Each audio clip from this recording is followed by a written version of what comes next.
Pentingnya mengampuni supaya diampuni. Renungan diinspirasi dari Injil Matius bab 6 ayat 7 sampai 15. Lagi pula ketika kamu berdoa, janganlah bertele-tele seperti kebiasaan bangsa-bangsa yang tidak mengenal Allah. Mereka menyangka bahwa dengan banyaknya kata-kata doanya akan dikabulkan. Jadi, janganlah seperti mereka, karena Bapamu mengetahui apa yang kamu perlukan sebelum kamu minta kepadanya. Karena itu, berdoalah begini: Bapa kami yang di surga, dikuduskanlah namamu, datanglah kerajaanmu, jadilah kehendak-Mu di bumi seperti di surga. Berilah kami pada hari ini makanan kami yang secukupnya, dan ampunilah kesalahan kami, seperti kami juga mengampuni orang yang bersalah kepada kami. Dan janganlah membawa kami ke dalam percobaan, tetapi lepaskanlah kami dari yang jahat. Karena jikalau kamu mengampuni kesalahan orang, Bapamu yang di surga akan mengampuni juga.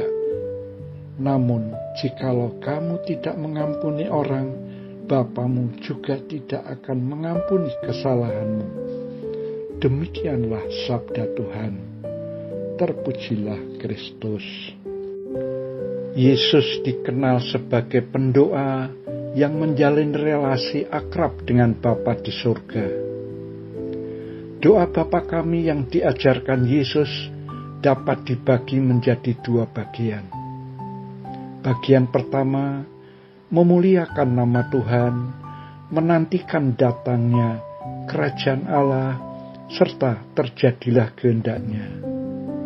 Bagian kedua, sebagai manusia yang lemah, rapuh, dan berdosa, melakukan permohonan kepada Tuhan tentang rezeki, pengampunan, dan agar dibebaskan dari yang jahat. Saya tertarik untuk mengulas Matius bab 6 ayat 12 mengenai pentingnya mengampuni supaya diampuni. Kita diharapkan terlebih dahulu memaafkan kesalahan orang lain kepada kita sebelum mohon pengampunan kepada Tuhan melalui sakramen rekonsiliasi. Ini sesuai dengan Matius bab 6 ayat 14-15. Karena jikalau kamu mengampuni kesalahan orang, Bapamu yang di surga akan mengampuni kamu juga. Tetapi jikalau kamu tidak mengampuni orang, Bapamu juga tidak akan mengampuni kesalahanmu. Ayat ini dimaknai bahwa tanpa kesediaan untuk mengampuni, manusia tidak mungkin bersahabat dengan Allah.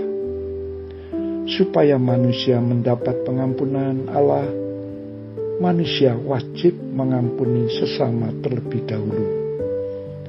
Pengampunan manusia kepada sesamanya harus dilakukan dengan kejujuran, sungguh mengampuni dari hati, bukan sekedar di bibir saja. Saya pernah merasa kecewa kepada orang lain dan dalam hati belum memaafkan secara tulus, walaupun sudah berelasi secara lahiriah. Ketika saya lulus dari KPKS, saya melamar untuk menjadi pengajar krisma atau komper di salah satu paroki. Lama permintaan saya tidak direspon, dan setelah saya tanyakan, saya mendapat jawaban belum ada lowongan. Sekitar 1 tahun yang lalu, saya kembali menyampaikan minat yang sama secara informal kepada seksi katekese yang menangani, dan dijawab bahwa saya tidak bisa menjadi pengajar sebelum mengikuti pembekalan dari KAJ. Saya merasa kecewa atas jawaban mereka yang tidak disertai dengan solusi. Bacaan hari ini mengingatkan saya dan Anda untuk membuka pintu maaf bagi sekecil apapun kesalahan orang lain.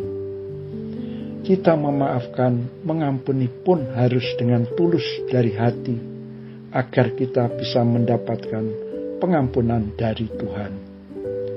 Maukah kita tulus memaafkan kesalahan sesama kita? Doa.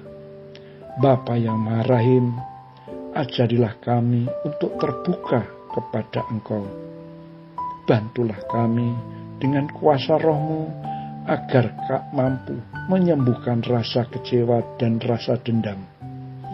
Arahkan pikiran kami untuk tidak menghakimi dan mampu membukakan pintu maaf kepada siapapun yang menyakiti kami. Demi Kristus, Tuhan kami. Amin.